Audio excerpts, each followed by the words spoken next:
ఒక్కసారి కొమ్మూరి గోల్డ్ కి కాల్ చేయండి. తాకట్లో ఉన్న మీ బంగారాన్ని విడిపించి మార్కెట్ ప్రైస్ కి వాళ్ళు కొనుక్కుని మిగతా డబ్బులు మీకు ఇచ్చేస్తారు. హాయ్, వెల్కమ్ టు మనం టీవీ. మనం టీవీ ఉన్నది మన కోసం. డెడ్ బాడీలను వదలని అమ్మాయిలు శవాల కొవ్వును శరీరాల్లోకి ఎక్కించుకొని చిత్ర విచిత్రాలు చేస్తున్నారు. కొంతమంది అమ్మాయిలు తమ అందం కోసం నిజంగా ఏమైనా చేస్తారు. తమ ముఖం నుంచి బాడీ వరకు ప్రతి పార్టు ప్రత్యేకంగా కనిపించాలనే ఆ తపనతో ఈ మధ్య ఇంకా ఏవేవి కూడా చేస్తున్నారు. తాజాగా అమెరికాలో బయటపడిన ఒక రహస్యమైన ట్రీట్మెంట్ నిజంగా ప్రపంచాన్నే నోరు వెళ్ళబెట్టేలా చేసింది. చనిపోయిన వ్యక్తుల నుంచి కొవ్వును సేకరించి దాన్ని అమ్మాయిలకు ఇంజెక్ట్ చేస్తున్నారట. ఛీ, ఇదేం పాడు పనులు అని అనుకుంటున్నారా? అయితే ఇది ఒక సరికొత్త కాస్మోటిక్ ట్రెండ్. శవాల కొవ్వును ఏం చేసుకుంటారు? సోషల్ మీడియాలో బాగా ట్రెండ్ అవ్వడం కోసం ఈ మధ్య అమ్మాయిలు తమ షేపులు మార్చుకుంటున్నారు. ఇప్పటికే ఆర్టిఫిషియల్ బ్రెస్ట్ కావచ్చు, బట్స్ కావచ్చు చేయించుకుంటున్నారు, మనం చూస్తున్నాం. అయితే వాటిని సింథటిక్తో తయారు చేస్తారు. వాటి వల్ల భవిష్యత్తులో సమస్యలు ఏర్పడే ప్రమాదం ఉంది. అందుకే కొందరు ప్రత్యామ్నాయ మార్గాలను కూడా ఎంచుకుంటున్నారు. అందులో భాగంగానే ఇప్పుడు ఈ ట్రెండ్ మొదలైంది. శవాల నుంచి సేకరించిన కొవ్వును రొమ్ములు, పిరుదులు సైజ్ పెంచేలాగా, అంటే ఆ బ్రెస్ట్ కావచ్చు, బట్స్ కావచ్చు, సైజ్ పెంచేలా ఫిల్లర్స్లా ఉపయోగిస్తున్నారు. దీనివల్ల సైడ్ ఎఫెక్ట్స్ తక్కువనే ప్రచారం మొదలు కావడంతో డిమాండ్ కూడా అమాంతంగా ఒకసారి పెరిగిపోయింది. కానీ అది కూడా అంత సేఫ్ కాదని తెలుసుకోలేకపోతున్నారు. అమెరికాకు చెందిన టైగర్ ఎస్థెటిక్స్ అనే కంపెనీ అలోక్లే అనే పేరుతో ఈ ప్రోడక్ట్ను అందుబాటులో తెచ్చింది. అయితే దీని ధర తక్కువేమీ కాదు. దాదాపుగా 40 లక్షలు. అండ్ మెన్హాటన్కి చెందిన 34 ఏళ్ల మహిళ ఒక మీడియా సంస్థతో మాట్లాడుతూ, నా హిప్స్, నా పిరుదులు, నా బ్రెస్ట్ కావచ్చు, నా బట్ కావచ్చు, ఫిల్లింగ్ కోసం 40 లక్షల వరకు ఖర్చు అయిందని కూడా చెప్పుకొచ్చింది. ఆ ఫిల్లర్స్ను డెడ్ బాడీల కొవ్వు నుంచి తయారు చేస్తారని కూడా తెలుసు నాకు. అది నైతికంగా సేకరించిందని భావిస్తున్నా.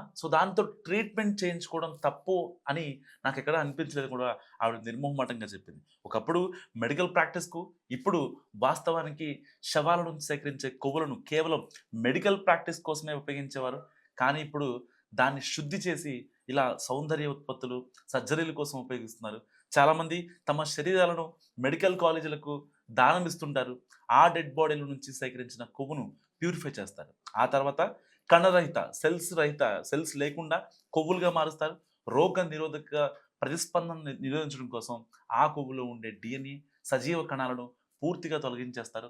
ఇలా శుద్ధి చేసిన కొవ్వును చాలా రకాలుగా ఉపయోగిస్తారు. ముఖ్యంగా బక్కగా ఉన్న వ్యక్తులకు లేదా లైపోసెక్షన్ చేయించుకున్న వారికి ఇంజెక్ట్ చేస్తారు. అలాగే బ్రెజిలియన్ బట్ లిఫ్ట్, BBL ప్రక్రియ కూడా ఈ కొవ్వునే ఉపయోగిస్తున్నారు.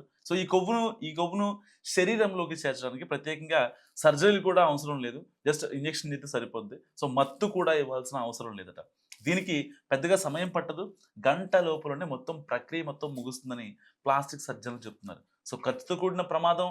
ఇలాంటి కొవ్వులను శరీరానికి ఎక్కించడం సులభమైన పనే, కానీ ఖర్చు మాత్రం చాలా ఎక్కువ. దాదాపుగా 42 లక్షల వరకు ఉంటుంది మన ఇండియన్ కరెన్సీలో. శరీరంలోకి ఇంజెక్ట్ చేసే కొవ్వుల పరిణామం బట్టి ఈ ధరలు ఉంటాయి. 9 లక్షల నుంచి 90 లక్షల వరకు చెల్లించాల్సి ఉంటుంది. అయితే ఇది సక్సెస్ అయితే లక్కీయే, ఫెయిల్ అయితే మాత్రం చాలా సైడ్ ఎఫెక్ట్స్ ఎదుర్కోవాల్సి వస్తుంది ప్రతి ఒక్కరు. ఆ కొవ్వులను రక్తనాళాల్లోకి సరిగ్గా ఇంజెక్ట్ చేయకపోతే ఫ్యాట్ ఎంబోలిజం ఏర్పడే ప్రమాదం కూడా ఉంది. అంటే ఈ కొవ్వు కణాలు రక్తనాళాల్లో రక్త ప్రవాహాన్ని అడ్డుకుని అలర్జీలు, శ్వాస సంబంధిత సమస్యలకు కారణం కావచ్చు.